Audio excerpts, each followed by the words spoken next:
Hello everyone, welcome to Tactim.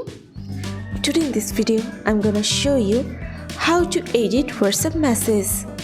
Before starting the video, please subscribe to Tactim. So, let's get started.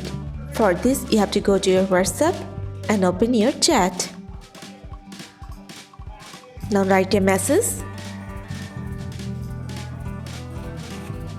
If you want to edit this message, then long press on it.